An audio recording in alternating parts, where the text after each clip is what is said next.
And a renewed push is underway from the Liberal Party over the race-based referendum, the so-called Indigenous Voice. The party's new legal affairs spokeswoman, Michaelia Cash, has warned that the voice is discriminatory, divisive and will destroy equality of citizenship. Joining me now from Perth is the Shadow Attorney-General Michaelia Cash. Senator, thank you for your time.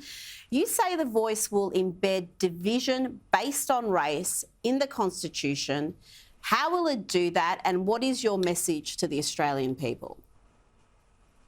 Well, in the first instance, Rita, my message to the Australian people is a very simple one.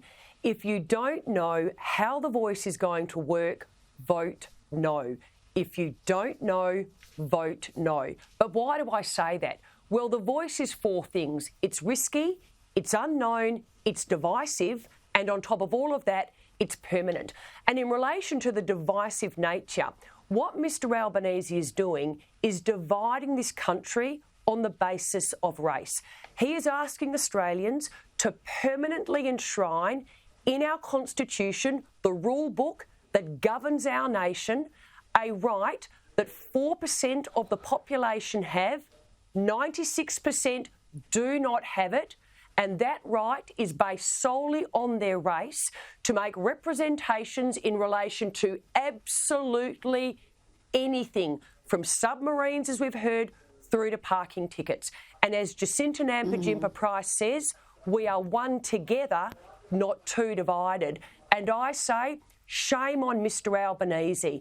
If you don't know, vote no. But Michaelia, why couldn't the Liberal Party come out against this divisive, dangerous proposal earlier? Why did it take 10 months to realise that what was being proposed was fundamentally wrong on principle, never mind the detail? Because this was always about Mr Albanese providing to the Australian people the details behind the voice. This is Mr Albanese's signature policy. He needs to be upfront and honest with the Australian people, and that is what Peter Dutton was doing. As you know, earlier this year, Peter wrote to Mr Albanese and he asked a series of very basic questions. How will the voice work? How will the people be elected? Mr Albanese has still failed to answer any of those questions. Mr Albanese is saying this to the Australian people. Australian people, vote on the vibe, and guess what? The Parliament and I will fill out those details later. Well, Rita, would you trust Mr Albanese by voting on the vibe and then letting him fill out the details later? Most people do not trust politicians. That just happens to be a fact. And yet Mr Albanese is saying to them, trust me, it'll be all right. Again, if you don't know, vote no. Mr Albanese was given ample time to be upfront with the Australian people, and he was not. We then formulated our position, and as you know, under Peter Dutton, it is a resounding no. It is risky, it is unknown, it is divisive, and it is permanent. Now, we've had Julian Leeser already step down from the front bench over his support for the referendum. He says it's flawed, but he's still going to back it. But we've got Shadow Foreign Minister Simon Birmingham, who says he's not going to campaign for the no vote, but he won't resign from the front bench. Senator, how can the Liberals hope to prevail when you have people on the front bench who are not on board with your position? Well, Simon Birmingham and all members of the Shadow Cabinet and indeed the Shadow Ministry, they support Peter Dutton's stance on the voice. We are voting no. It is a personal decision as to whether or not you actively campaign for it. I personally have made my position very clear to the people of Western Australia and the people of Australia. I will be actively campaigning to ensure that this constitutional amendment that, as I said, is risky, unknown, permanent and divisive, does not get up. And again, I just fall back on what Senator Nampijinpa Price says, our Indigenous Affairs spokesperson. We are one together, not too divided. But what is worse, Rita, in terms of Mr Albanese refusing to provide the Australian people with detail, and it's all over the front page of the Australian today.